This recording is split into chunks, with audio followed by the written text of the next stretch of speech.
O bakit hindi ka pa natutulog, Audrey, hating gabi na? Tinatapos ko pa po kasi itong pagkukompute ng mga utang sa tindahan natin eh.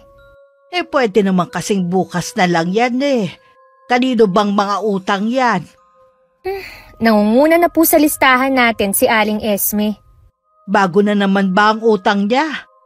Matagal na po ito. Hinuhulog-hulugan lang po niya. Okay na rin, kesa hindi bayaran. Bakuna talaga ang babae na yung pagdating sa utang. Sa susunod wag mo nang bigyan. Malit na nga lang ang tinutubo natin eh. Ganun na nga po. Tuwing nakikita ko nga po parang gusto nang sumabog ng galit ko. 1 taon na po kasi ang utang niya. Hanggang ngayon, hindi pa bayad. Ay, sakit talaga siya sa ulo. Sana maisip niyang ito lang ang pinagkukunan natin ng panggastos sa araw-araw. Ay, nakakapagod din po pala ang magnegosyo. Akala ko madali lang. Mas stress ako ngayon kesa nung may trabaho pa ako eh. Pwede ka naman magtrabaho ulit kung gusto mo. Kaya nga po naisip ko na lang magtindahan para may kasama kayo dito sa bahay. Tingin mo ba sa akin bantayin na ha? Nag-aalala lang naman po ako sa inyo eh. Hindi pa rin po kasi maalis sa isip ko yung nangyari sa inyo noon. Mabuti na lang po may nakakita sa inyo na walang malay sa may poso at naisugod agad kayo sa ospital. Naku, kalimutan mo na ang pangyayaring yon. Wala namang masamang nangyari sa akin Tinatakot mo lang lagi ang sarili mo. Natatakot po talaga ako na baka bigla nyo na lang akong iwan. Ayoko pong mag-isa. Huwag ka mag-alala, hindi pa kita iiwan. Alam ko kasi na kailangan mo pa ako Mabuti pa tapusin mo na yan at matulog ka na ha. Mahihiga na ulit ako. Kaya lang naman ako nagising dahil nakita kong bukas pa ang ilaw dito sa sala Matutulog na rin po ako. Itatabi ko lang po itong notebook. Huwag mo nang isipin ang pasaway na biyudang si Esme. Ganun na yun noon pa at wala nang pagbabago. Oo nga po. Kesa naman sa lagi akong mangunsumi. Sige na Lola. Balik na po kayo sa higaan nyo. Magandang araw, Miss Gwen, at sa lahat ng nakikinig sa inyong channel. Tawagin na lang ninyo akong Audrey. Tubong Sambales. Ito ang unang beses na magkukwento ako na may kinalaman sa kulam. Ni isa sa mga kakilala at kaibigan ko ay wala akong pinagsabihan. Sa takot na mahusga nila ang aking pagkatao. Hindi naman kasi lahat naniniwala sa kulam. O malawak ang pangunawa sa mga bagay na mahirap ipaliwanag. Lalo na't nagmulato sa aking pamilya. Ang karanasang ito ay nangyari 1 dekada na ang nakakalipas. At buhay pa noon ang aking lola Salome. Saan po kayo nanggaling, Lola? Naglakad-lakad lang ako. Naiinip na kasi ako dito sa bahay Lalabas na po sana ako para hanapin kayo Buti, bumalik na kayo. Kundi, magkakasalisihan pa tayo. Ikaw talagang bata ka, masyadong nervyosa. Akala mo naman lagi na akong mawawala. Hindi po kasi kayo nagpaalam Natural lang po na mag-alala ako. Hindi ka pa kasi dumarating galing palengke. Ayaw mo naman na pabuksan ang tindahan natin. Paano po kasi? Ang aga-aga pa. Kahit wala pang buena mano dudumugin na agad tayo ng mangungutang. Oo nga, katulad ng parating. Ay nako, ang aga naman dumayo ng biyuda na to. Mabuti naman bukas kayo. Kanina pa ako pabalik-balik dito Kauuwi ko lang ho kasi galing palengke. Nakikita ko nga na marami ka na naman pinamili na paninda. Ano po ba ang sadya nyo, Aling Esme? Pakuha nga muna ng kape at asukal, iha. Hindi pa kasi nagkakape ang mga gumagawa sa kubo ko Ay nako, wala pa pong buena mano At saka po, di ba usapan na po natin nung nakaraan na magbabayad muna kayo bago ulit mangutang? Babayaran naman kita kapag nagkapera ako. Naku, ilang libong beses ko na po yung narinig sa inyo Hanggang ngayon, hindi pa rin kayo nagbabayad. Sige na naman, iha. Nakakahiya naman kasi sa mga tao gumagawa sa akin Sa mga tao nyo, nahihiya kayo. Pero sa akin na taon na ang utang, hindi man lang kayo nahihiya. Pambihira ka naman, Iha. Ang hirap mo naman pakiusapan. Parang hindi naman tayo magkabarangay niyan ah. Yun na nga po eh. Magkabarangay lang tayo. Pero numero 1 kayong perwisyo sa negosyo ko. Kayo pa ang nagbibigay ng malas sa tindahan ko eh. Gaya nito, ang aga-aga nangungutang kayo. Parang kape lang at asukal ang inuutang ko sa'yo. Ang dami mo naman agad sinabi. Baka nakakalimutan mo. Wala ka namang business permit. Pwede kong i-report ang tindahan na to. Tignan ko lang kung makakaangal ka pa.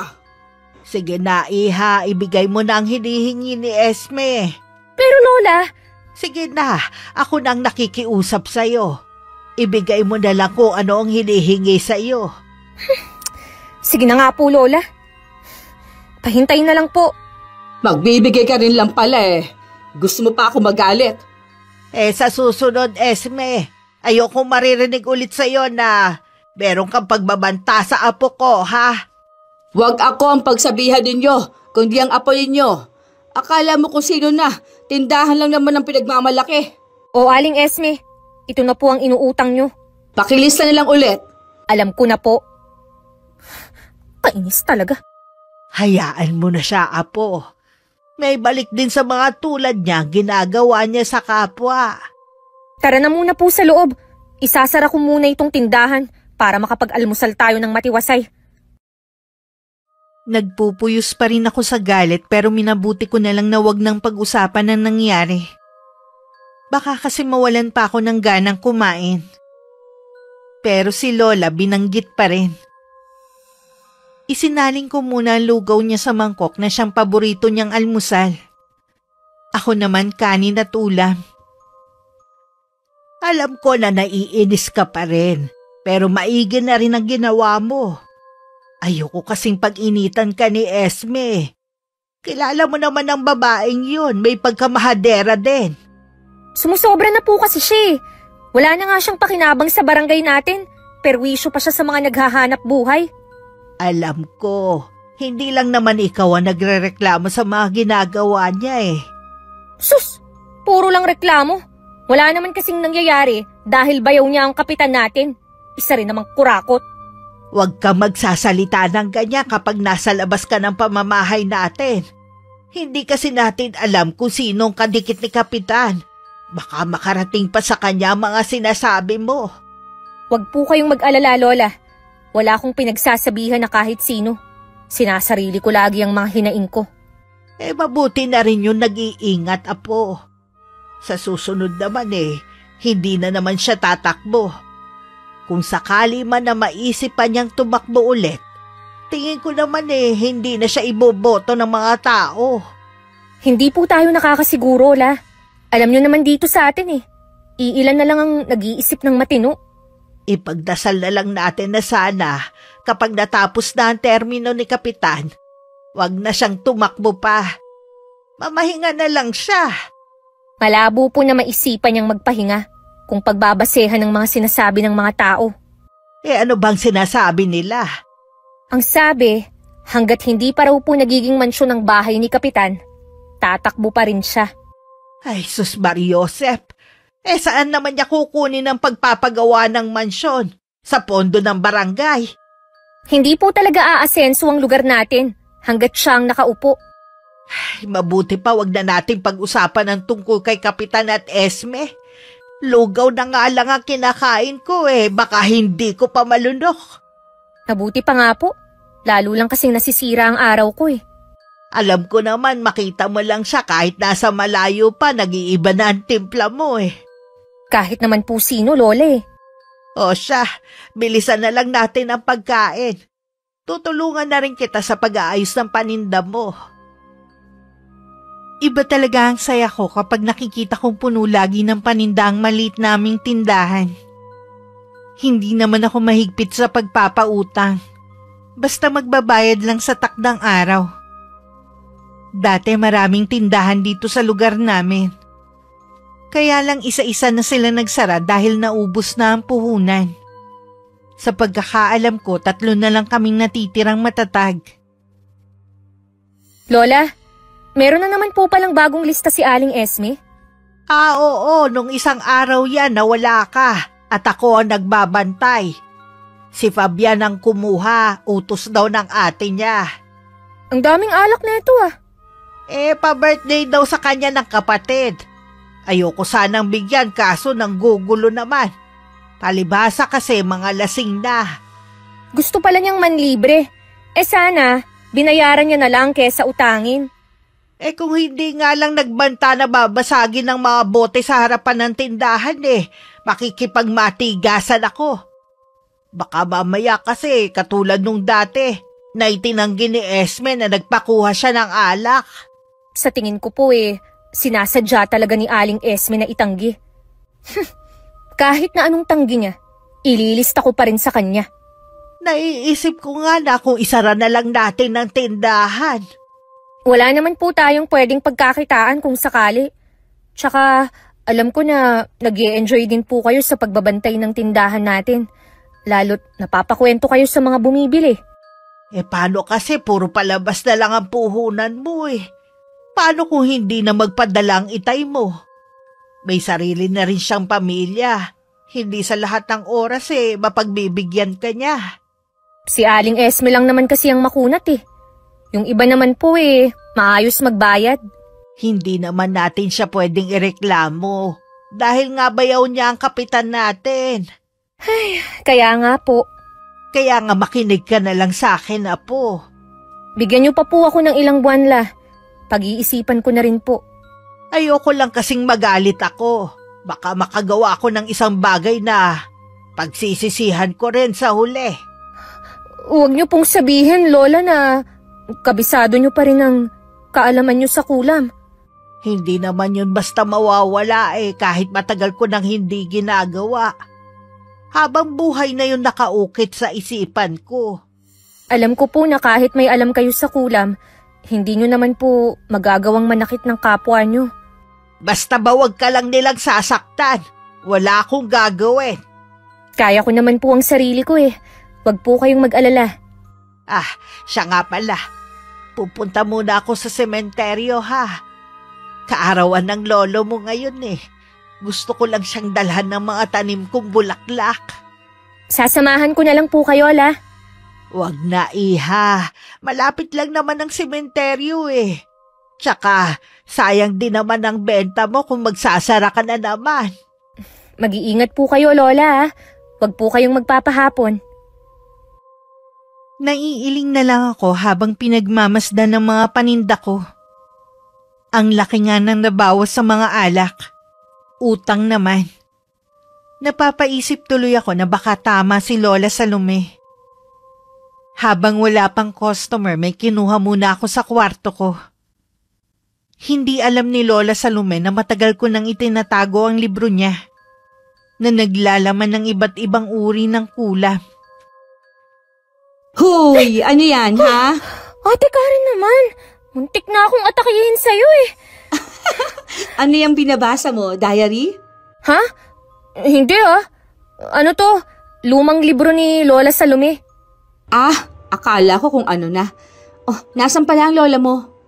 Nasa sementeryo, dinalawang puntod ni Lolo. Kaarawan kasi niya Dinalhan niya rin ng mga tanim niyang bulaklak.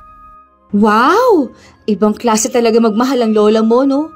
Kahit matagal nang wala ang lolo mo lagi pa rin niyang dinadalaw. Oo naman. May bibilhin ka ba? Utang ako. Isang sardinas lang muna. Kailangan magtipid Sa Sabado na bayad pagkasahod ni Elmer. Sige, yan pa lang naman ang utang mo Siya nga pala. Nagbayad na ba si Aling Esme?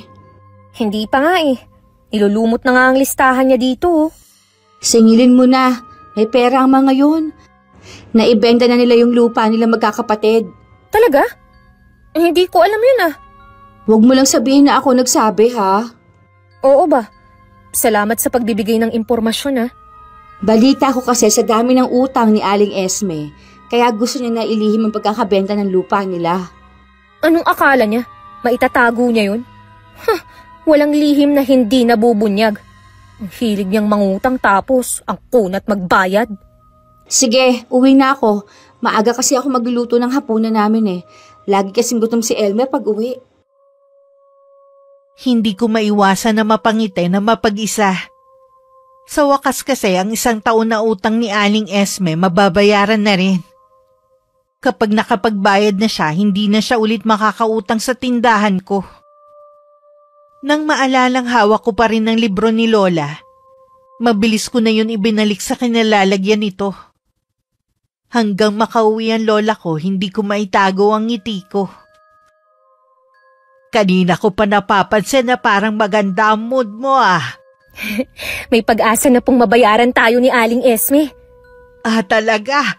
Ay, mabuti naman kung ganon. Nanggaling ba siya kanina rito? Hindi pa po siya nagpapakita, pero may nagsabi po sa akin na naibenta na ang lupa nilang magkakapatid. Kaya sigurado na may pera siya. Wala naman ako nababalitaan na. Gusto daw po kasing ilihim dahil sa dami ng utang niya. Sorry siya, nakarating na sa akin ang balita. Sana nga magbayad na siya ng utang. Ang tagal na nun eh. Kaya nga po sisingilin ko na siya eh. Hindi ko na nga tutubuan, basta magbayad lang siya. Parang may bumibili apo, naririnig kong may tumatawag. Teka lang po Lola. May mga dalagitang bumibili ng soft drinks. Nang matapos kong maibigay ang kailangan nila, tsaka naman dumating si Aling Esme. Lalong lumawak ang pagkakangiti ko. Agad kong kinuha ang notebook kung saan nakalista ang mga utang niya. Mabuti naman po, pumunta na kayo ngayon dito. Mukhang hinihintay mo ako ha. Opo, natotal ko na po yung mga utang nyo. Umabot na po ng 15,000. Ha? Ang laki naman yata. Patingin nga na listahan ko. Ito po, Aling Esme. May petsa na rin po yan at oras. Inilagay ko na rin po kung sino ang kumuha. Ang dami naman nito. Yung iba hindi ko matandaan na inutang ko. Hindi nyo na po talaga matatandaan dahil inuutos nyo lang po. Katulad po nitong alak na to. Kapatid nyo po ang kumuha niyan. Pa-birthday nyo daw po sa kanya. At mahigit 1 taon na rin po ang utang nyo. Wala akong matandaan na inutusan ko siya na umutang dito ng alak. Dapat sa kanya mo inilista. Si Lola Salome po yung nadatnan ng kapatid nyo noon at hindi ako. Kung nandito nga lang ako, hindi ko pa uutangin ng kapatid nyo eh. Kahit ubusin pa niya ang mga bote sa labas ng tindahan ko. Marami pa ako nakikita mga nakalista dito na hindi ko naman utang. Sa tagal ba naman po eh. Hindi nyo na talaga matatandaan yan. Pero nasisiguro ko sa inyo na utang nyo ang nakalista dyan. Hindi ko babayaran ng iba dyan. Kung ano lang ang utang na alam ko, yun lang ang babayaran ko. Ay, hindi po pwede ang gusto nyo. Sobra na nga po ang perwisyong binigay nyo eh. Tapos, magtitira pa kayo ng utang? Hindi ko naman kasi utang ang iba dyan. Ikaw naglilista ng kung ano-ano dyan sa notebook mo eh. Teka nga, Aling Esme. Inaakusahan niyo ba ako na nandaraya, ha? Hindi nga ba? Sa ating pong dalawa, kayo ang mandaraya. Ang haba na ng palugit na ibinigay ko sa inyo ah. Oh, bakit? Nagbabayad naman ako ha. Nagbabayad nga kayo, pero maliit lang naman.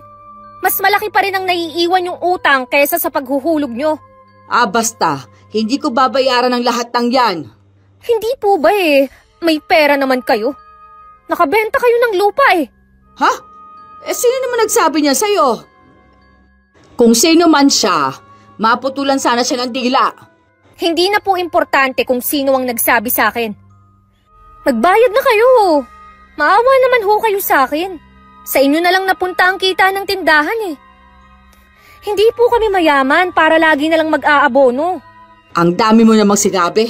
Basta, kung ano lang natatandaan kong kinuha ko, yun lang ang babayaran ko. Katulad nito, lang yan naman. Ang daming alak nito ah. Hindi naman ako umiinom. Yung kapatid nyo nga po ang kumuha niyan. Di siyang singilin mo. Ito ang pera. Tama na yan. Wala na akong utang sa'yo, ha? Ha? Kulang po ito. Wala pa sa kalahati ng utang nyo ang nabawasan. Pasalamat ka nga, binayaran pa kita kahit dinadaya mong listahan ko. Hindi po ako nandadaya. Bahala ka na dyan.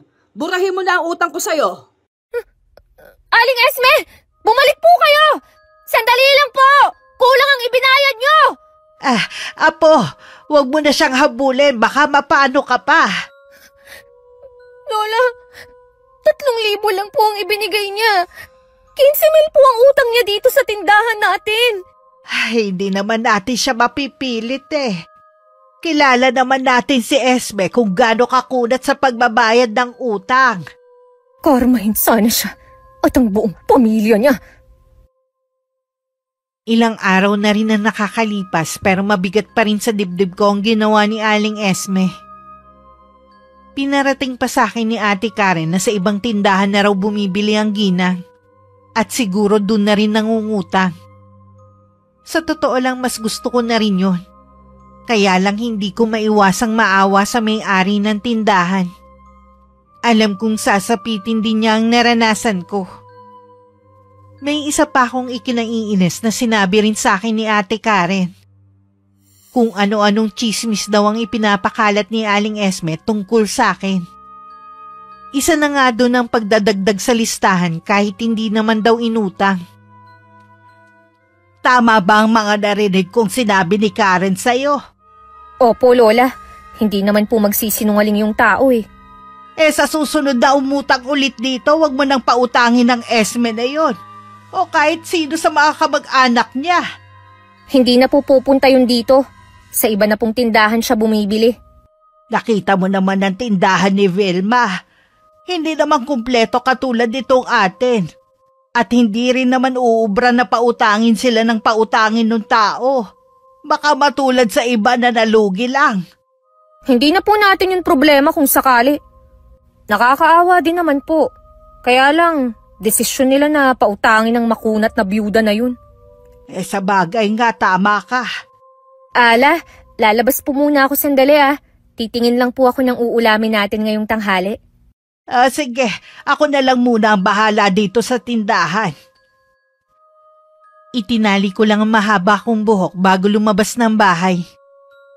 Dahil nakatungo akong naglalakad, hindi ko napansin na nakasalubong ko na si Mang Fabian na papunta sa tindahan namin.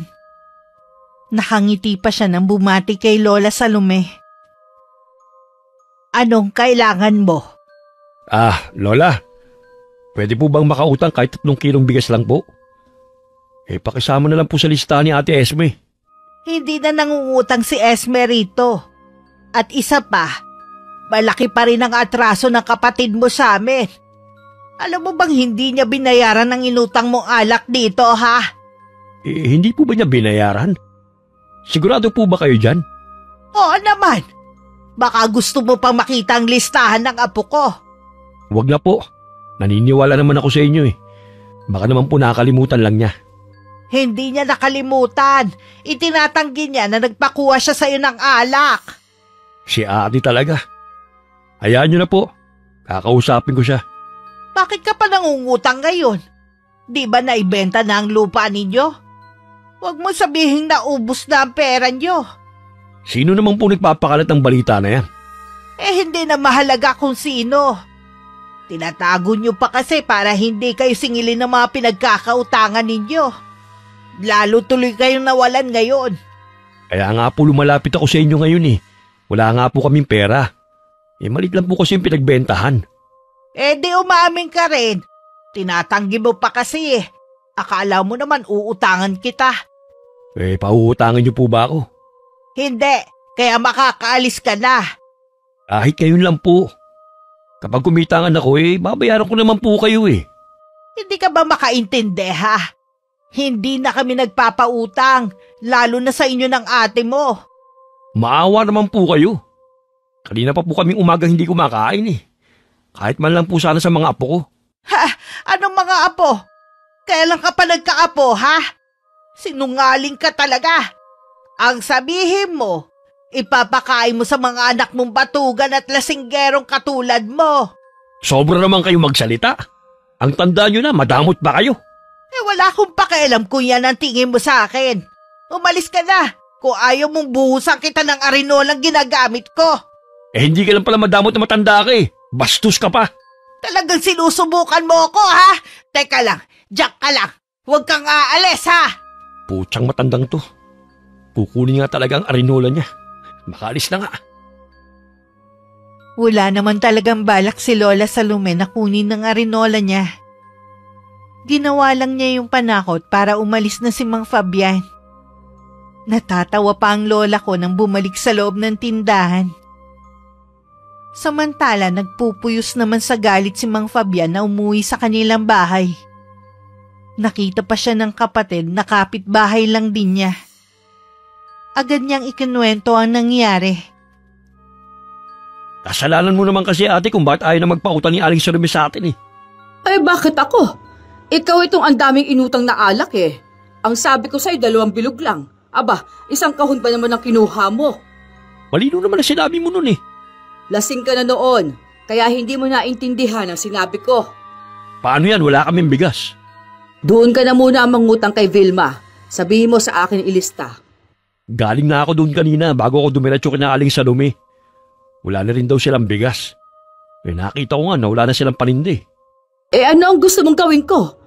Ikaw kasi, nung may pera ka, hindi ka pa bumili ng sako-sakong bigas. Puro kayo alak ng mga anak mo. Pare-pareho na lang kayo mga inutil. Anong magagawa kung ayaw nilang maghanap buhay? Walang dapat sisihin kundi ikaw. Nagmana silang lahat sa'yo. Pareho mong tamad. Makauwi na nga. Lalo lang nasisira ang araw ko sa sermon eh. Kung ayaw mong nasasermonan, gumawa ka ng paraan. Hindi yung antanda mo na, umaasa ka pa rin sa akin. Akala mo naman hindi ako nakatulong sa'yo nung mamatay si Bayaw. Hindi ko yun nakakalimutan. Kaya nga sa abot na makakaya ko, tinutulungan kita. Pero ikaw naman itong abusado na masyado. Oo na, kaya nga hindi na kita lalapitan kahit kailan. Hayaan mo na mamatay kami ng mga anak ko sa gutom. Makauwi na nga. Mag-uumpisa ka na naman eh. Ewan, bahala ka na nga. Nang makalis ang kapatid, agad na pinuntahan ni Aling Esme ang tindahan namin. Nagkataon na wala pa rin ako ng mga oras na yun. Kahit meron pang bumibili, itinaboy na niya ang mga yun. Anong tinitingin-tingin ninyo, ha? Lalaban kayo, ha?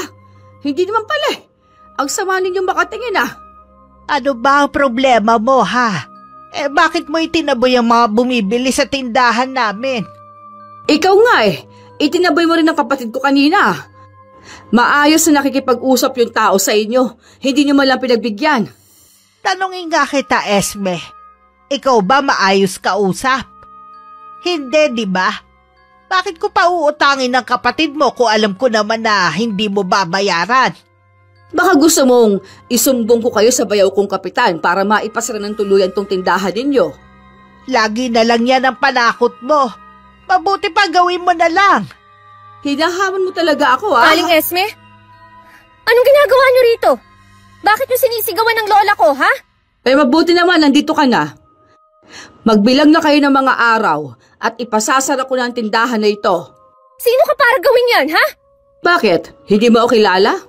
Ang alam ko lang sa'yo, makunat ka pa sa inuyat magbayad ng utang. Tandaan mo to. Ngayon mismo, sasabihin ko sa bayaw kong ipasara na itong tindahan ninyo. Total, ayaw niyo naman magpautang. Huwag mong sabihin kaya ka nandito para mangutang. Aba, bilib na ako sa kakapalan ng mukha nyo. May utang pa nga kayo dito, mangungutang na naman kayo. Bakit kayo nagtindahan kung hindi naman pala kayo nagpapautang? Pili lang po ang pinapautang namin. Hindi na kayo kasama doon. Pumasok ka na dito, Apo. Huwag ka na makipagtalo pa sa kanya. Babalikan ko kayo maglola. Ako mismo ang magsasara ng tindahan ninyo. Siniguro ko muna na wala na si Aling Esme bago ko pumasok sa loob ng bahay. Nang makita ko si Lola, bakas pa rin sa kanya ang galit. Siguro napuno na rin siya sa ginang. Ayos lang po ba kayo? Oo, Apo. Ihanda mo lang ang sarili mo, baka pumunta bigla si Kapitan. Kung ipapasara niya ang tindahan natin, mabuti pang lahatin na lang niyang ipasara. Sana naman maging makatarungan ng Kapitan sa atin. Huwag niyang basta pagbigyan ng hipag. Malabo po yun, La. Sa kusina lang po ako at magluluto.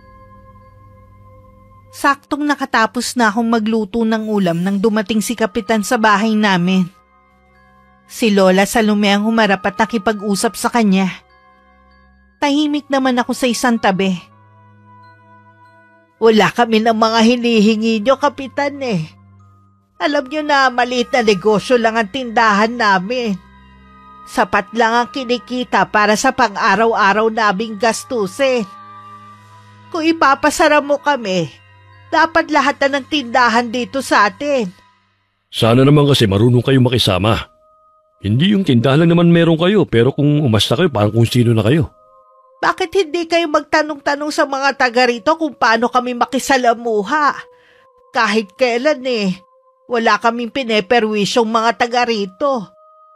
Kung ako sa inyo, pag-aralan mo munang mabuti ang sumbong sa inyo ng hipag mo. Alam nga naman hindi ko aksyonan ng sumbong sa akin.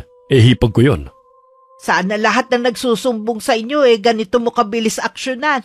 Hindi yun namimili lang kayo. Pagbibigyan ko kayo maglola.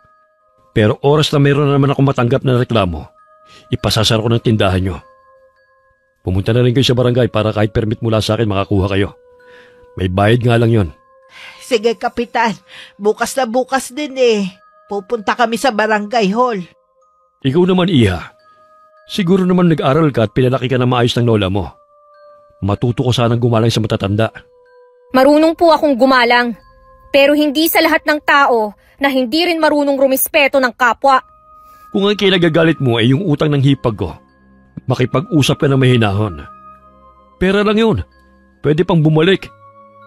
Daig mo pa ang siga Kahit na sino, iinit ang ulo kapag ganun ka makipag-usap. Asahan mo, Kapitan, na pupunta kami ng umaga bukas sa inyo. Sige, Salome. Sana pangaralan mo tong apo mo. Dahil kung hindi, akong gagarota dyan. Mag-iingat kayo, Kapitan, ha. Salamat sa pagpunta. Sino siya para sabihin yun? Si tatay nga, kahit kailan hindi ako pinagbuhatan ng kamay. Siya pa kaya? Hindi ko naman hahayaan na gawin niya yun sa'yo. Ako munang haharapin niya. Wala naman siyang kwentang kapitan dito sa atin Isa rin siyang nagpapayaman dahil sa kaba ng bayan. Mabuti pa pumunta na tayo sa kusina. Baka lumamig pa yung niluto mo. Sige po, Lola. Susunod na ako. Huwag ka nang mainis dyan.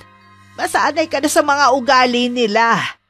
Kahit kailan po, hindi ako masasanay sa mga ugali nila. Mga toxic sa barangay natin.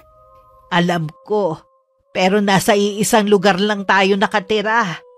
Wala tayong magagawa kundi ang magtiis. Patigasan na lang talaga. Basta, hindi tayo aalis dito. May pinaplano ka ba, Apo? Wala po, Lola. Ang ibig ko lang pong sabihin hindi ako papatinag sa kanila.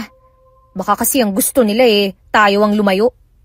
Malabo yan, Apo. Sila ang dayo sa lugar na to. Sina Esme dapat ang umalis at hindi tayo. Oo nga po, Lola. Sana magdilang anghel kayo at bigla na lang silang mag-alsa balutan. Kapag ganitong galit ako, maraming masamang naglalaro sa aking isipan. Oras na maging buo ang loob ko, itutuloy ko na talaga ang balak ko. Nauunahan pa rin kasi ako ng takot ng mga sandaling yun. Kinabukasan kumuha kami ng permit sa barangay hall. Nagulat pa kami ni Lola sa laki ng hiningi sa amin. Pero hindi na lang kami nagreklamo. Nagtatawanan pa talaga sila ron, mga swapang! Hayaan mo na. Ang mahalaga naman hindi na tayo matatakot ni Esme. Kikitain pa naman natin ng ibinayad natin Hindi lang po kasi ako makapaniwala na yung inaasahan natin na malalapitan sa oras ng kagipitan ang magsasamantala pa sa ating mga hikaw sa buhay. Kung nandito lang sana ang itay mo, sana siya ang tumakbo bilang kapitan noon. Gusto naman siya ng mga taga rito Kaya nga lang po mas pinili niya na lumayo kasama ng bago niyang pamilya. Yung kasi ang gusto ng asawa niya.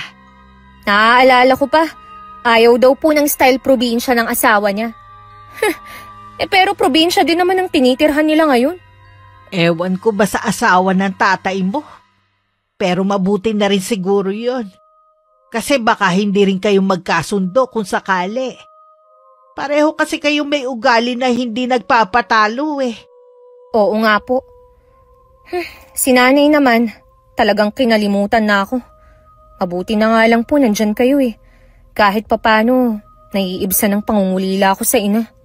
Kaya nga lahat ginagawa ko para maramdaman mo na walang kulang sa'yo kahit dalawa na lang tayong magkasama. Magpahinga na po muna kayo. Ako na lang muna ang bahala sa tindahan natin. Medyo mabigat nga ang pakiramdam ko ngayon Hihiga na muna ako, ha? Napansin ko nga po na parang namumutla ang labi nyo. Gusto nyo po bang ikuha ko kayo ng gamot? Hindi na, apo. Pahinga lang ang kailangan ko. Baka dahil sa mga yun, kaya bigla kayong sinamaan ng pakiramdam. Normal na siguro ang ganitong pakiramdam dahil na rin sa edad ko. Huwag ka na mag-alala dyan, ha? Baliwala lang to. Sasamahan ko na lang po kayo sa kwarto nyo bago ako magbantay sa tindahan. Kung sakali palang gusto ko silang kulamin hindi na rin pala uubra dahil mahina na ang katawan ko. Lola, huwag nyo na pong pag-aksayahan ng panahon at lakas ang mga yun. Tama ka, Iha. Ipaubayan na lang natin sa may kapalan lahat. Tsaka matagal na rin wala ang libro ko Kahit kabisado ko pa ang mga inuusal na Latin, mas maigi pa rin kung hawak ko yon. Mas malakas kasi ang kapangyarihan ko. Huwag nyo na pong isipin ang tungkol sa libro na yun. Magpahinga na lang kayo dito. Sige po, lalabas muna po ako. May naririnig kasi ako na bumibili. Inayos ko muna ang pagkakahiga ni Lola bago ako lumabas. May magkasintahan na bumibili. Hindi ko sila kilala pero hindi na rin ako nag-usisa pa. Sumunod naman ang mga anak ni Aling Esme. Tinatanong kung pwede silang mangutang. Diniretso ko na bawal na silang mangutang. Inaasahan ko na magsusumbong sila sa nanay nila. Maya-maya lang dumating na nga si Aling Esme. Hindi gaya ng dati, mukhang maamo siyang tupa ngayon. Bago pa siya magsalita, inunahan ko na. Bawal na po kayong mangutang dito. Hindi nyo na rin kami pwedeng takutin dahil may permit na kami galing barangay. Nandito ako para sana makiusap sa'yo, Iha. Baka naman pwede mo akong pautangin muna. Pwede naman po. Pero bayaran nyo po muna ang natitira nyong utang. Ha? Di ba binayaran ko na nung isang araw? Nagbayad nga kayo. Mas malaki pa rin ang natira. Babayaran ko na lang kapag nagkapera ulit ako. Naku, ayan na naman kayo Kapag naniningil na ako, nagkakaroon na kayo ng amnesia kahit hindi naman kayo nauuntog. Nakikiusap naman ako sa'yo. Para naman hindi tayo magkabarangay niyan Tantanan nyo na po ako, pwede. Kahit ano po ang gawin nyo, hindi na kayo makakautang pa sa akin. Sa ibang tindahan na lang kayo mangutang. Kaya nga ako nandito kasi wala naman akong mauutang sa kanila. Siguro kasi inubos nyo na sa kakautang. Tapos hindi naman kayo nagbabayad. Kayo pa ang matapang kapag sinisingil. Bakit ba ang hirap mong pakiusapan? May gana pa talaga kayong magtanong, ha? Pagkatapos ng mga ginawa at sinabi nyo, itatanong nyo yan? Dapat talaga sa inyo, hindi na binigyan ng permit ng bayaw ko. Lalo ka lang yumabang Nakakaubos na po kasi kayo ng pasensya Alam nyo, Aling Esme, may respeto po ako sa mas nakakatanda sa akin. Pero kayo na rin po ang gumagawa ng dahilan para hindi kayo igalang. Tigilan mo nga ako, Audrey. Noon pa man, wala ka ng respeto sa mga umuutang sa'yo. Ang kitid talaga ng utak ng matandang to. Ang hirap umintindi. Anong sinabi mo? Pabulong-bulong ka pa dyan, naririnig ko naman ang sinasabi mo. Bastos ka talaga. Ganun naman po pala di umalis na kayo. Nauubos na po ang pasensya ko sa inyo. Papatulan ko na kayo. Sige, subukan mo. Lumabas ka na sa loob ng tindahan mo. Lalabas na sana ako nang dumating si Mang Fabian. Agad nitong inawat ang kapatid sa pagwawala. Ate, tara nang umuwi. Nakakaya itong ginagawa mong pagwawala Bitiwan mo nga ako. Tuturuan ko ng leksyon ng babaeng yan. Mabuti pa iuwi nyo na ang kapatid nyo, Mang Fabian. Baka lalo lang malasin ang negosyo ko nang dahil sa inyo. Matagal nang malas tong pinagmamalaki mong negosyo dahil sa ugali mo. Kaya lang naman po minalas dahil sa inyo. Pero ngayon na hindi na kayo umuutang, lalapit ulit ang swerte sa amin. Ate, halika na. Dumadami na mga nakikiusyoso. Wala naman po talagang kahihiyan ng kapatid nyo eh. Manhid na yata talaga. Huwag ka na makipagtalo pa, Iha, para matapos na ito. Isasama ko na ang kapatid ko. Ano ba, Fabian? Bitiwan mo nga ako! Huwag mo akong kalit-karin pa uwi! Ayoko pa sabing umuwi! Sa ayaw at sa gusto mo, iuwi na kita. Doon ka sa inyo magwala. Pambihira talaga. Akala ko magkakasakitan na kami. Hindi ko talaga siya uurungan. Lumingon pa ako sa loob ng bahay. Hindi ko alam kung narinig ba ni Lola ang ingay o hindi na lang siya bumangon dahil sa sama ng pakiramdam. Lumapit din si Ate Karen at naupo sa harap ng tindahan. Ayos ka lang? Lalapitan sana kita kanina kaya lang alam mo naman na may maliit pa ako. Okay lang ako, Ate Karen. Mabuti na rin na hindi ka nakialam. Ayoko naman na madamay ka. Tama lang ang ginawa mo. Maraming galit sa byuda ngayon. E di, nakahanap siya ng katapat niya ngayon. Nagmukha naman akong bastos kasi pinatulan ko siya. Kung tutuusin, papasa na siyang nanay ko eh. Hindi mo kailangan makonsensya. May mga matatanda talaga na walang pinagkatandaan at hindi dapat irespeto. Oo nga, yun na lang ang itatanim ko sa isip ko. Sa ginawa mo, para mo na rin naiganti ang mga taong ginawa niya ng masama, ano? Kasama na ako doon. Para pala akong naging bayani. Ikaw lang kasing matapang na humarap kay Aling Esme. Pero mag-iingat kayo ni Lola Salome. Sigurado nagaganti ang babaeng yun. Nakahanda naman ako sa kanya. Huwag niya lang talagang masaktan ng lola ko. Makikita niya kung paano ako tunay na magalit. Ibig sabihin, hindi pa pala todo ang pinakita mong galit kanina ha? Mas nakakatakot ka pa siguro kaysa kanina. Totoo yan. Baka pagsisihan pa niya ang ginawa niya sa amin. O siya, maiwan na muna kita. Yung panganay ko lang kasi nagbabantay sa kapatid niya eh. Pasensya na rin kung madalang ako magawi dito kahit malapit lang ako. Naiintindihan naman kita eh. May pamilya ka na kailangan mong unahin. Mabuti ka pa nga, mga anak ang inuuna. Ingat kayo ni Lola Salome dito ha. Kapag kailangan niyo ng tulong, kumatok ka lang sa bahay. Tumango lang ako at saka mabilis na naglakad pa uwi si Ate Karen. Ilang sandali muna ang pinalipas ko bago ko tumayo at pumasok sa loob ng bahay. Sinilip ko muna si Lola sa kwarto. Mahimbing pa rin siyang natutulog. Masama nga talaga ang pakiramdam ni Lola. May ipagluto nga siya ng may sabaw ngayon. Habang nasa kusina ako, palabas-labas din ako dahil meron pa ring bumibili. Ilang sandali pa, umulan na ng malakas. Kahit maaga pa, napilitan na akong magsara. Wala na rin kasing bibili kapag ganong masama ang panahon. Nagising na rin si Lola Salome. Siguro dahil sa ingay. Ayos na po ba kayo, La? Oo, Iha. Nakalimutan ko palang banggitin sa iyo kanina na may parating na bagyo. Pero malayo naman dito sa atin. Yun nga lang, magiging maulan pa rin. Kaya naman po pala may kasamang hangin. Alam ko nga pala na sumugod dito si Esme. Sinaktan ka ba niya? Hindi po, Lola. Hindi naman ako lumabas ng tindahan eh. Buti po, hindi na kayo lumabas. Maliban nga sa mabigat ang pakiramdam ko, alam kong kaya mo siyang harapin kahit mag-isa ka lang. Siguro po, kung hindi dumating si Mang Fabian, malamang po nagkasakitan na kaming dalawa ni Aling Esme. Masama ang pumatol sa matanda. Kaya lang siya din ang gumagawa ng dahilan para maisip mong gumante. Galit na galit po siya kanina. Alam ko po na babalik ulit siya. Pinag-iingat nga po tayo ni Ate Karen. Mahirap hulaan na naglalaro sa isip ni Esme. Pero tama si Karen. Lalo ka na. Mag-iingat ka. Kaya ko nga po ang sarili ko. Hindi uubra sa akin ang yabang niya. Basta mag-iingat ka pa rin. Ako naman lagi lang dito sa bahay. Ikaw palabas-labas.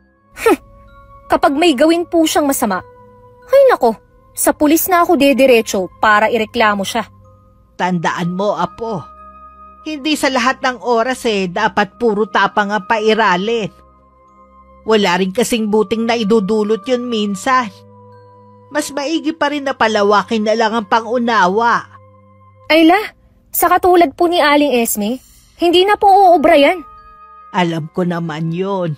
Ang ibig kong sabihin ay sa ibang tao o pagkakataon. Opo, Lola.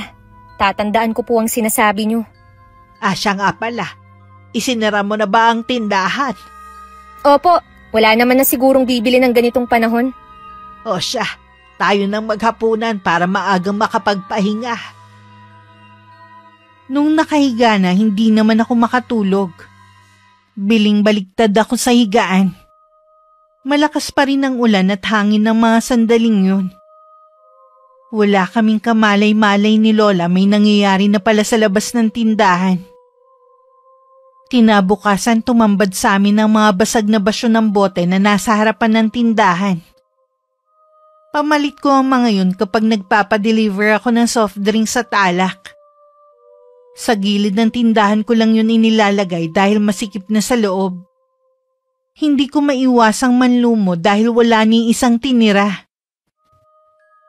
Masisiguro ko po, Lola, na sinadyang basagin ng mga bote. Masamang mambintang pero iisang tao lang ang pwedeng gumawa nito. Perwisyo talaga ang biyuda na yun. Wala talaga siyang gagawin na matino. Mapapagastos ka patuloy kapag nagpa-deliver ka. Tinupuno niya po talaga ako. Sige, pagbibigyan ko siya. Huwag mo na lang siyang harapin kapag nandito siya. Pwede naman nating ipablatter ang nangyari. Malabo po na aksyonan niya ni Kapitan. Lalo't wala naman tayong ebidensya. Subukan lang natin. Huwag na po, La. Maglilinis na lang po ako kesa mag-aksaya ng oras. Mag-iingat ka lang at baka ikaw ang mabubog. Nung pumasok si Lola sa loob ng bahay, inumpisahan ko na ang paglilinis. Maingat ko munang inilagay ang mga yun sa sako. Ilang sandali lang dumating si Ate Karen. Audrey, pabili naman ako ng... Ano nangyari dito? Bakit ang daming basag na bote? Delikado yan Nagising na lang kami ni Lola na ganito na dito sa labas eh. Yan ba yung mga bote sa gilid? Oo, wala man lang itinira kahit isa. Parang hindi naman yan kayang itumba ng hangin kagabi. Tsaka bakit napunta dito sa harap ng tindahan? Sinadya yan. Ganun na nga. At iisang tao lang ang iniisip ko na gagawa nito. Kahit alam natin kung sinong salarin, hanggat wala tayong ebidensya, hindi natin siya pwedeng ireklamo. Baka ikaw pa mabaliktad. May mga tao talagang walang alam gawin kundi mamerwisyo ng kapwa. Sinabi mo pa. Pero kahit anong mangyari, huwag kang magsasara ng tindahan mo. Balita ko kasi yung 2 tindahan dito sa atin nagsara na eh. Wala na raw kasing maipuhunan. Galing din naman kasi sa utang ang ipinambili nila eh. Gusto nga ni Lola Salome na isara na lang to eh at magtrabaho na lang ako. Kaya lang nga, maghapon naman siyang walang kasama dito sa bahay. Yun lang. Eh hindi naman pwede na siya magbanting ng tindahan habang wala ka. Mas kawawa Lola mo. Magtitiis na lang muna ako. Kapag nasagad na ang pasensya ko, pasensyahan na lang kami ni Aling Esme. Hindi niya talaga magugustuhan ang gagawin ko. Napakwento na naman ako. Pabili nga ng itlog. Nagluluto kasi ako ng almusal. Yan na lang ang ipapaulam ko sa mag-ama ko. Teka lang Diyan ka na lang sa kinatatayuan mo. Ihahatid ko na lang ang binibili mo. Baka mabubog ka pa eh. Nung sumunod na gabi, nakarinig ako ng mga kaluskos sa labas ng bahay namin. Wala nang ulan nun. Kaya rinig ko ang parang mga boses na nagbubulungan sa labas. Bumangon ako't sumilip. Kitang-kita ko ang isa sa kanila na anak ni Aling Esme. May dala silang isang sako at ibinuhos ang laman nun. Napatakip pa ako ng bibig para hindi makagawa ng ingay. Matapos maisagawa ang pakay, umalis na rin ang mga yun. Pumasok ang malalaking mga daga sa tindahan. Sa ilalim yun dumaan. Hinahamon mo talaga ako Tingnan natin kung sino ang magmamakaawa sa bandang huli. Magdamag tuloy akong walang tulog dahil sa paghuli sa mga daga sa tindahan.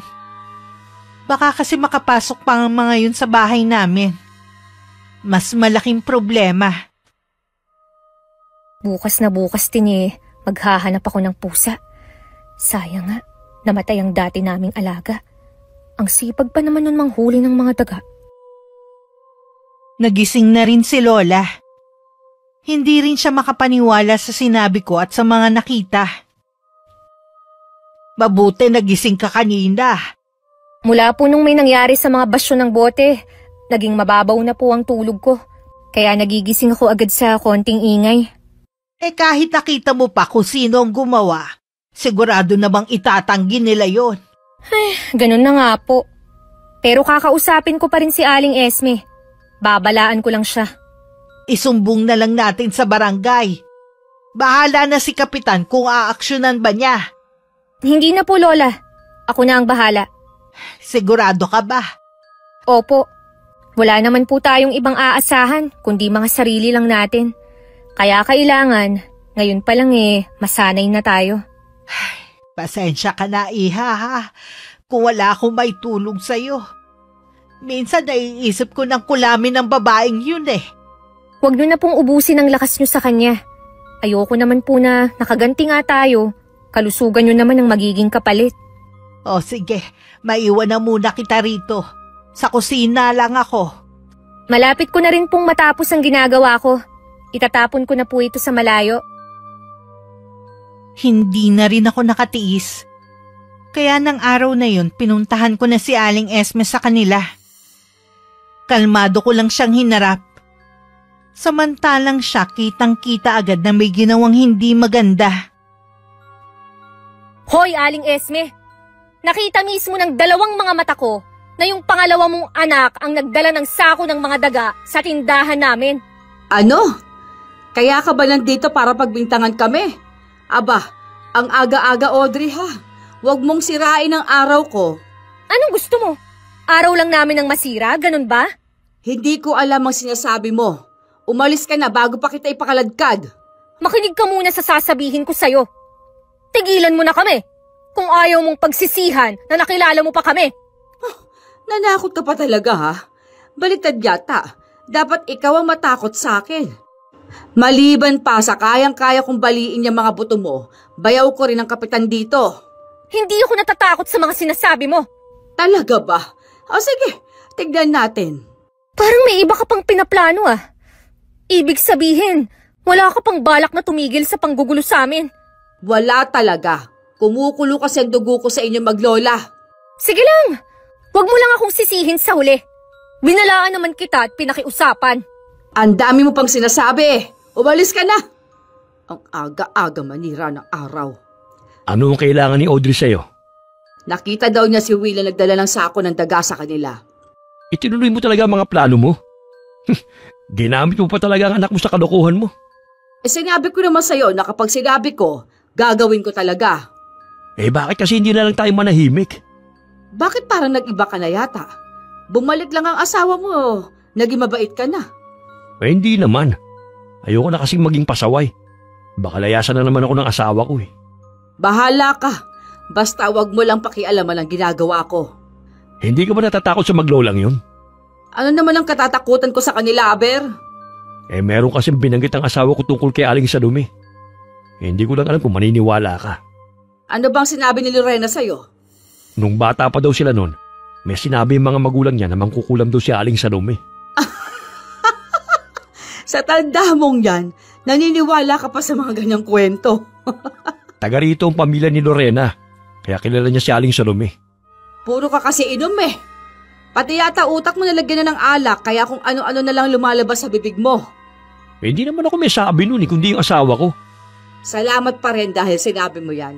Magagamit ko yan laban sa maglolang yon. Ano na naman bang pinaplano mo? Malalaman mo rin naman sa mga susunod na araw. Natatawa pa si Aling Esme na pumasok sa loob ng bahay niya. Si Mang Fabian naman naiiling na lang din na bumalik sa sariling bahay. Nakasalubong pa niya ang asawa sa may pinto. Siguradong narinig nito ang pag-uusap ng magkapatid. Nang sumunod na araw, laging masama ang pakiramdam ni Lola.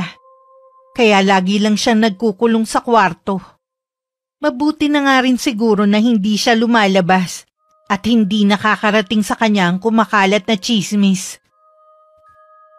Bakit mo naman ipinagkakalat ang mangkukulam si Aling Salome? Akala ko ba hindi ka naniniwala? Hindi naman talaga, pero sigurado na marami ang maniniwala. Marami nang matatakot sa kanila at wala nang bibili. Baka pati si Kapitan magalit na sa ginagawa mo. Hindi yun, no? Si Bayaw pa ba? Paano kung gumanti ang maglola sa'yo? Ano, kukulamin ako ng matandang yon? Gawin na lang niya. Baka sakali maniwala pa ako sa kanya.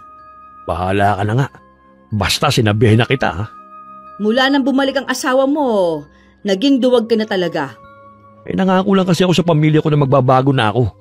Para magbago na rin ang mga anak namin. Tigilan mo nga ako, Fabian. Isang bote ka lang ng alak eh. Tignan ko lang kung hindi mo makalimutan ang pangako mo sa asawa mo. Bihira na rin akong uminom. Papayagan lang ako ng asawa ko kung may okasyon. Uwe, tignan nga natin. Bibili ako ng alak ngayon, ha? Hintayin mo lang ako dito. Uwe, saan ka naman bibili? Sarado na nga ang mga tindahan malapit dito sa atin. Doon na kina Audrey bibili ng alak. Lalo mo lang silang gagalitin sa ginagawa mo eh. Yan nga ang gusto ko eh. Asarin pa silang lalo para umusok mga ilong nila sa galit. Ibang klase ka rin talaga, no? Hintayin mo na lang ako dyan. Sandali lang ako. Nang makarating sa tindahan namin, nagtaka pa si Aling Esme kung bakit sarado. Napansin din niya na maraming kalat sa harapan nito. Para bang matagal nang walang nagwawalis. Hindi kaya nagsara na sila? Pero imposible naman. Nung isang araw, dumaan pa dito ang anak ko at bumili pa yung barkada ng Yossi. Nakapagtataka naman na parang itsurang abandonado tong bahay nila. Wala naman ako mapagtanungan. Pati mga kapitbahay, sarado din ang mga bahay. Pagkatapos ng ilang minutong pagtayo doon, umuwi na lang si Aling Esme. Nang wala na siya, tsaka lang ako lumabas ng bahay namin. Oh, bakit ang bilis mo naman? Kailan ka huling bumili sa tindahan ni na Audrey? Yung mga anak kong madalas bumili ron eh. Kahapon lang yata bumili sila ron. Bakit? Sarado kasi yung tindahan ngayon eh. Parang ilang araw nang hindi nagbubukas. Uy, baka naman nasa palengke lang ang maglola at namimili. Baka nga. Baka mamaya o bukas bibili ako ron. Makikisabay na nga lang din ako ng ipabibili sa'yo. O sige, sasabihin na lang kita. Mula nang magkasakit si Lola, sa hapon na lang ako nagbubukas ng tindahan. Kung kailan malalim na ang tulog niya. Ayaw niya kasi na maingay. Minsan kasi ang lalakas tumawag ng mga bata. Napansin ko kasi na nagiging bugnutin na rin si Lola. Hindi ko tuloy maiwasang mag-alala. Kaya tumawag na ako kay Itay. Susubukan daw po magpaalam ni tatay sa trabaho para makapunta dito. Hindi mo na sana inabala ang tatay mo. Ayos lang naman ako eh. Ilang araw na po kasi kayong hindi tumatayo sa higaan nyo eh. Ayaw nyo naman magpadala sa ospital. Wala naman kasi kung nararamdaman na sakit eh. Nangihina lang ako at gusto ko lang mahiga. Yun na nga po eh. Nanghihina kayo. Kailangan po nating malaman ng dahilan. Ayos na ako. Nakakatayo na ako ulit. Huwag ka na mag-alala sa akin. Sige na nga po. Dadalhan ko na po kayo ng pagkain dito. Hindi na. Lalabas na ako. Inalalayan ko na lang si Lola Salome na tumayo. Magana na rin naman siyang kumain. Para bang nagdahilan lang siya nitong mga huling araw. Kaya naman naisipan ko na magbukas ng tindahan ng mas maaga. Pero ganun na lang ang panlulumo ko nang makita ang mga pintura sa dingding. Hanggang sa pinakatakip ng tindahan. Parang bago lang yun dahil basa pa ang ginamit na pintura para babuyin ang tindahan namin. Nagpalinga-linga ako sa paligid pero wala naman ako nakitang tao. Hindi ko rin namalayan na lumabas na rin pala si Lola. Anong nangyari dito? Iisang tao lang po ang may kagagawan nito. Si Esme na naman. Lola! Lola! Ayos lang po ba kayo? Nahilo lang ako. Mabuti pa po. Pumasok na tayo sa loob. Mamaya ako na lang po lilinisan ng tindahan. Hahayaan ko munang makita to ng mga tao. Hindi ko na kayang pigilan ng sarili ko. Kahit dito na lang maubos ang lakas ko sa gagawin ko. Ako na lang po ang gagawa, Lola. Ha? Anong ibig mong sabihin? Ako na lang po ang gaganti sa pamamagitan ng kulam. Paano mo naman gagawin yun hindi naman kita tinuruan? Patawad la. Iyon pong libro na minana nyo pa sa mga ninuno nyo. Itinago ko po. Hindi po yun nawawala. Pinag-aralan ko po ang mga nakasulat doon. Apo, bawat sumpang nakasulat doon merong kapalit. Lalo na kapag ginamit sa masama. Alam ko po yan. Handa naman po ako eh. Hayaan mo na lang ako ang gumawa. Ipaubaya mo na lang sa akin. Hindi po, Lola. Ako ang gaganti kay Aling Esme. Ipaparamdam ko sa kanya ang galit na matagal nang naipon sa dibdib ko. Ayaw kitang maging masama, Apo. Kilala niyo po ako, Lola. Wala akong tinapakan na kahit sino. Naubos na lang kasi ang kabaitan ko dahil sa mga tulad ni Aling Esme. Siguro nga ikaw ang magmamana ng kaalaman ko sa kulam. Nasa pamilya na kasi natin to eh.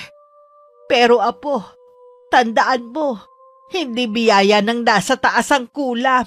Alam ko naman po, Lola. Kay Aling Esme ko lang naman po ito gagamitin eh. Gusto ko lang siyang maturuan ng leksyon. Bakas pa rin kay Lola ang pagtutol sa balak ko. Pero alam niya siguro na determinado na akong gawin ang pinaplano ko. Habang naglilinis ako ng araw na yun, dumating naman si Aling Esme. Akala ko nagsara na kayo.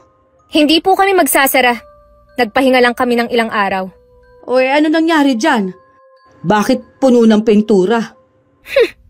Ang galing nyo ring umarte na walang alam, no? Sige na nga, aamin na ako. Wala ka rin naman magagawa eh. Nakalimutan nyo na ba yung sinabi ko sa inyo dati? Sa dami ng sinabi mo, nakalimutan ko na. Alin ba doon? Ipinagkalat nyo pa talaga na mangkukulam ang lola. Mukha naman talaga mangkukulam ang lola mo. Si Lola lang ba? Ako ba? Anong tingin nyo? Tingin ko sa'yo. Ikaw ang maldita niyang apo. Hindi lang ako maldita. Dapat yata ako ang ipinagkalat mo at hindi ang lola ko. Siguro nga, dapat ikaw. Sa tawa mo pa lang, mapagkakamalan ka namang kukulam. Hindi lang ako mapagkakamalan. Dahil lahi talaga kami ng mangkukulam. At yan ang malaki mong pagkakamali. Nagbibiro ka lang, hindi ba? Hindi ako ang tipo ng taong nagbibiro lang, Aling Esme. Lalo na kapag ikaw ang kaharap. Ang mabuti pa uuwi na ako. Para ka naman baliw kausap eh. Mabuti pa nga. Kung ako sa'yo, tawagin mo na lahat ng santo. Baka sakaling makaligtas ka pa sa gagawin ko. Parang ibinabad sa suka ang mukha ni Aling Esme sa mga sinabi ko. Paatras pa siyang naglakad habang hindi inaalis ang tingin sa akin. Nang malayo-layo na, tsaka siya nagtatakbo. Muntikan pa nga siyang madapa. Pagdating sa kanila, agad siyang uminom ng tubig. Pilit din niyang pinipigilan ng panginginig ng kamay niya. Ate Esme? Bakit ba bigla ka na lang sumusulpot dito? Pasensya ka na kung nagulat kita. May dala kasi ang ulam para hindi na kayo magluto mamaya. Pakilagay mo na nga lang sa lamesa. Saan ka magaling? Bakit parang takot na takot ka? Wala ka nang pakialam kung saan ako galing at hindi ako takot. Ano naman ang katatakutan ko? Huwag mo nang ipagkaila. Nanginginig ka pa nga eh. Galing ako kina Audrey. Malamang nagkasagutan na naman kayo. Nasaan nga palang asawa mo? Nakakalimutan mo na ba? Ilang araw muna siya sa bahay ng kapatid niya. Bakit mo ba siya hinahanap? May itatanong lang sana ako tungkol sa maglola na yon. Sa akin mo na lang itanong. Baka alam ko. Ewan ko ba kung tinatakot lang ako ng babaeng yun eh. Pero inamin niya na mangkukulam daw sila. Sinabi ko na nga sa'yo eh. Ayaw mo lang maniwala sa akin eh. Palagay ko, may masamang balak sa akin si Audrey. Inamin ko pa naman sa kanya ang mga ginawa ko. Dapat humingi ka na ng tawad sa maglola. Malay mo, maawa sa'yo. Bakit ko naman gagawin yon? Hindi ako magpapakumbaba sa maglolang mangkukulam na yon. Ang taas din kasi ng pride mo eh. Kailan ka hihingi ng tawad kapag huli na ang lahat? Uunahan ko na sila. Kailangan mawala na ang maglolang yon para hindi na matuloy ang binabalak nila. Huwag mo nang dagdagan ng mga kasalanan mo sa kanila. Kapag nawala na sila, di kasama na nila mabubura yon. Tamad at manginginom lang ako. Pero hindi ako katulad mo na makakagawa ng kasamaan sa kapwa. Hindi naman ako humihingi sa'yo ng tulong kaya manahimik ka na lang, ha? Bahala ka na nga dyan. Ayokong pati ako madamay. Ang sabihin mo, duwag ka lang. Hinintay lang ni Aling Esme na dumilim at saka siya bumalik sa bahay. Sa likod siya dumaan na walang mga kabahayan. Binuhusan niya ng gas ang pinakakusina namin at saka sinindihan. Nang makitang kumakalat na ang apoy, tsaka siya kumaripas ng takbo pabalik sa kanila. Kinabukasan habang nagkakape, humahangos naman na dumating si Mang Fabian. Ano nangyari sa'yo? Nabalitaan ko na muntik na masunog ang bahay nila Aling Salome. Muntik lang? Naagapan ng mga kapitbahay. Mabuti lang yung kusina lang inabot ng apoy. Ate, magtapat ka nga. Ikaw ba may kagagawa ng sunog sa bahay ng maglola? Kung ako nga, isusumbong mo ba ako, ha? Kahit hindi kita isumbong, hindi tanga maglola para hindi nila malaman na ikaw ang gustong sumunog sa bahay nila. Ay basta tumahimik ka lang dyan. Wala kang pagsasabihan kahit mga asawa at anak mo. Naghahanap ka talaga ng ikapapahamak mo eh. Pupunta ako sa bayaw ko. Sasabihin ko sa kanya ang tunay na pagkatao ng maglola na yon. Hindi kaya lalo lang lumala ang alitan nyo. Magpakumbaba ka na lang kasi at humingi ng tawad sa maglola. Ayoko nga. Mas gugustuhin ko pa mamatay. Mabuti sana kung bigla ka lang mamamatay. Paano kung pahirapan ka muna? Bago pa nila ako magawa ng masama, si bayaw na muna ang bahala sa kanila. Siguradong kukuha siya ng mga tauhan para sunugin sila ng buhay. Ako na ate ang nakikiusap sa'yo. Sasamahan pa kita sa maglola. Huwag ka nalang makialam sa akin. Wala ka namang kwenta eh. Walang silbi. Ate, saan ka pupunta? Ate! Hindi rin naman naabutan ni Aling Esme si Kapitan. Kahit sa bahay nito wala ang bayaw. Umuwi na lang siya at nagpahinga. Nakakaramdam kasi siya ng pagod. Paggising niya, madilim na sa labas.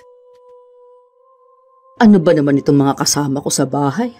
Hindi man lang binuksan ang ilaw. O baka wala pa ang mga yon dito sa bahay. Sigurado na wala pang sinaing, ay gutom pa man din ako. Ang hapdi na sikmura ko. Bakit sobrang sakit ng tiyan ko? Para akong masusuka. Lahat ng kinain ni Aling Esme ng araw na yon isinuka niya. Hinang-hina na napasandal na lamang siya. Hindi pa man siya nakakabawi ng lakas, nakakaramdam na naman siya ng pagbaliktad ng sikmura. Laking gulat niya na puro mga buhay na uod ang sinuka niya. Diyos ko! Ano ito? Bakit may mga buhay na uod? Anong meron ng tiyan ko? Mga anak! Tulungan niyo ako!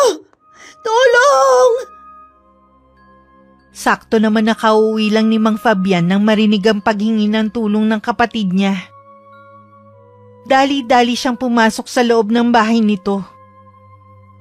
Malapit sa banyo, nakita niyang namimilipit sa sakit ang kapatid. Anong nangyari sa'yo? Salamat naman dumating ka, Fabian. Tulungan mo ako. Kanina pa ako walang tigil sa pagsusuka. Ano bang kinain mo kanina? Wala pa akong kinakain na kahit ano. Yung isinusuka ko, hindi pang karaniwan. Ano bang ibig mong sabihin, ate? Puro buhay na uod ang isinusuka ko. Natatakot ako, Fabian. Pakiwari ko ba? Meron pang kung ano sa loob ng tiyan ko. Mahiga ka muna rito. Ikukuha kita ng gamot para sa sakit ng tiyan. Ngayon lang nangyari sa akin ito. O ito, inumin mo.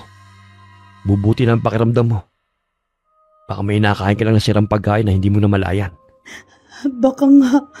Hindi pa ba dumarating ang mga anak mo? Nagising ako kanina na wala pa sila. Sigurado na uumagahin na naman sila ng uwi. Pwede bang wag mo akong iwan, Fabian? Natatakot kasi ako eh. Oo, dito lang ako sa tabi mo.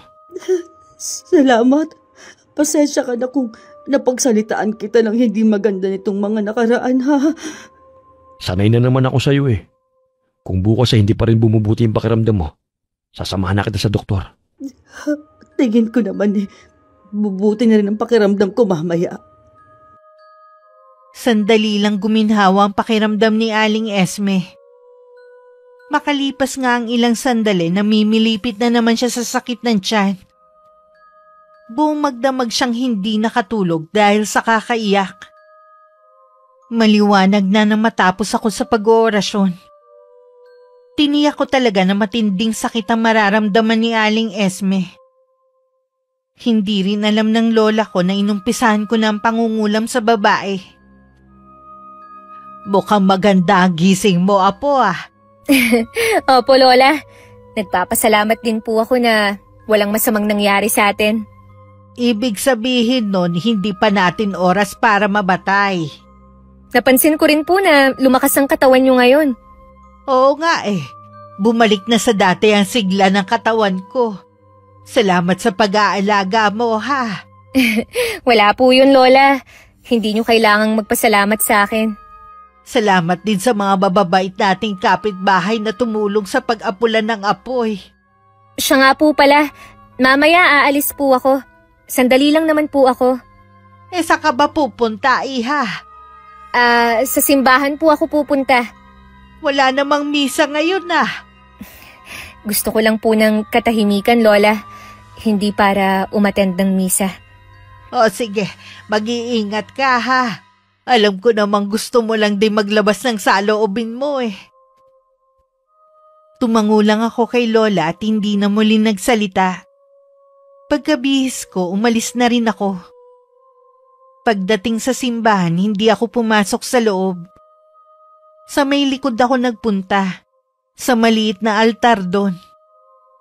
May isang santo doon na walang nakakaalam ng pangalan. Doon ako nagtirik ng kandila. Alam ko na walang kapatawaran ang ginagawa ko. Gusto ko lamang na mabigyan ng hustisya ang ginawa niya sa amin. Sa paulit-ulit na kasalanan, nawalan na rin ako ng kakayanang magpatawad. Gusto ko na lang siyang gantihan. Kung katumbas ng ginagawa kong pagganti, ang paglayo sa inyo, maluwag ko pong tinatanggap. Pagka-uwi sa bahay, muli kong kinuha ang libro at saka binasa. Kahit Latin ang mga nakasulat doon, para bang normal na sa akin na maintindihan ang sinasaad mula doon. Oras na ulit para magdusa ka, Aling Esme. Sinabihan na kita, ikaw ang magsisisi sa huli. Nang mawalan ng malay si Aling Esme, itinakbo na siya ni Mang Fabian sa pinakamalapit na ospital. Pero wala naman nakitang sakit dito ang mga doktor. At kahit sa mga laboratory test, kahit sa paningin niya hindi pa rin maayos ang kalagayan ni Aling Esme. Pinauwi na sila ng doktor. Kulang daw ang silid sa ospital kaya mabuti nang ibigay sa mas nangangailangan. Mga wala talagang kwenta ang mga doktor. Nag-aral pa sila ng medisina kung hindi naman nila matukoy ang sakit ko. Sayang lang ang ilang taon nilang pag-aaral. Nagtataka rin nga ako atit maayos naman ang laboratory test mo. Kung titignan ka naman, parang may malala kang sakit. Mga bobo nga ang mga doktor na tumingin sa akin. Baka kasi ate hindi nila makita ang tunay mong sakit. Ang dami ng doktor na tumingin sa akin doon. Imposibleng hindi nila matukoy ang sakit ko. Nakakalimutan mo na ba ang maglola? Sa sakit na nararamdaman ko, nakalimutan ko na sila. Wala na rin akong pakialam sa kanila. Ate, baka kinukulam ka na nila. May sakit lang ako at hindi ako kinukulam. Sige nga, paano mo ipapaliwanag ang pagsuka mo ng mga buhay na uod? Ang hindi matukoy na sakit mo ng mga doktor. Tignan mo nga sarili mo sa salamin. Butot balat ka na lang. Pero tingin nila sa'yo, normal pa rin. May sakit lang ako. Sa ibang doktor ako magpapatingin. Mag-aaksay lang tayo ng pera at oras. Baka mas lumala pa ang sakit mo kung hindi natin tatanggapin ang masakit na katotohanan. Anong gusto mo? Tanggapin na lang na mamatay ako, ha? Hindi ka mamamatay. May kakilala na magaling na albularyo si Lorena. Hihingi tayo ng tulong sa kanya. Bahala ka na. Pero alam ko na hindi ito kulam. Dahil hindi makakain at kakulangan sa tulog, lalong lumubog ang mga pisngi ni Aling Esme. Natuyo na rin ang balat niya. Dahil kahit tubig ayaw na rin tanggapin ng tiyan niya. Wala ring sandali na napapasigaw siya sa matinding sakit na nararamdaman. Hindi na rin niya magawang bumangon sa pagkakahiga. Ate, nandito na si Mang Sixto. Kararating lang niya. Sino ba yun? Siya yung sinasabi ko sa'yo na magaling na albularyo na kilala ni Lorena. Mapapagaling kaya niya ako? Magtiwala ka lang. O sige, papasukin mo na siya. Pumasok na po kayo, Mang Sixto. Tahimik naman na pumasok ang matandang lalaki. May tali pa ng panyo ang noo nito at tila bumubulong sa hangin. Hinawakan nito ang pulso ni Aling Esme at saka tinapalan naman ng malalapad na dahon ng noo at tiyan. May ilang sandali rin na parang may kinakausap ang albularyo sa isip at pagkatapos napailing-iling. Nung huminto siya, tsaka naman nagtanong si Mang Fabian. Mapapagaling niyo po ba ang ate ko? Ang magagawa ko lamang kahit papano, maibsan ang nararamdamang sakit ng kapatid mo. Ang ibig niyo po bang sabihin, wala nang pag-asang gumaling si Ate Esme? Mabuti ang kalooban ng taong gumawa nito sa kapatid mo. Nabulagan siya sa matinding galit sa paulit-ulit na kasalanan na ginawa ni Esme sa kanila. Kahit ang ordinaryong tao ay mapupuno rin. Ano po bang dapat namin gawin? Isa lang ang may papayo ko. Subukan ninyong humingi ng tawad sa kanila. Malay mo lumambot ang puso niya at bawiin ang karamdaman ng kapatid mo. Gawin niyo yon habang hindi pa nakukumpleto ang orasyon. Maraming salamat po, Mang Sixto, sa pagpunta niyo rito. Walang anuman. Maiwan ko na kayo. Narinig mo naman ang sinabi ng albularyo. Ibaba mo na kasi ang pride mo. Sa tingin niyo kaya mapapatawad pa ako na maglola? Subukan lang natin. Alalahanin mo may mga anak ka na kailangan ka kahit malalaki na sila. Ang mga anak ko, kailangan pa nila ako. Maaga na silang naulila sa ama. Huwag mo namang hayaan na mawala ka rin sa kanila. Oo, samahan mo ako kina Audrey. Salamat naman at natauhan ka na rin. Ayoko rin mawala ka kahit masama ang ugali mo. Naniniwala kasi ako na pwede ka pa rin magbago. Sandali lang ako ha. May kukunin lang ako sa labas para hindi ka mahirapan sa pagpunta natin kina Aling Salome. Nang mga sandaling yun, ipinagtatapat ko na rin kay Lola ang ginawa kong pangkukulam kay Aling Esme. Tahimik lang na nakinig sa akin si Lola hanggang matapos ako. Hindi lang ako nagsasalita pero alam ko na meron kang ginagawa. Parang sinusundot na po ako ng konsensya ko, Lola. Hindi ako makatulog sa gabi. Baka kasi isang araw, mabalitaan na lang natin na patay na si Aling Esme. Nadala ka lang na matindi mong galit.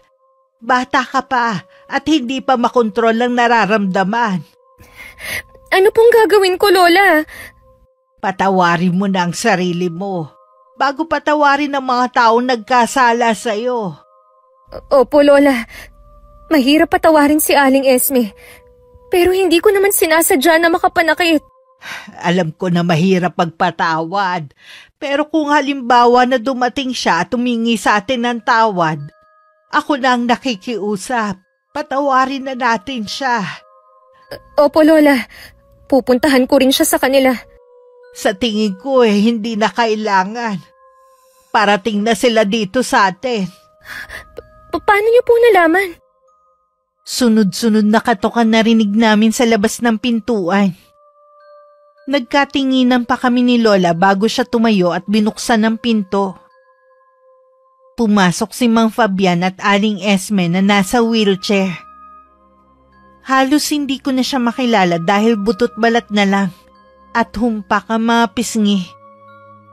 Malamlam at naiiyak din ang mga mata niya. Sana po painggan niyo muna kami. Magsalita ka, Fabian.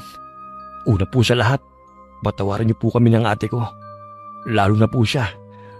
Alam ko po na matinding sakit ng ulong ibinigay niya sa inyo.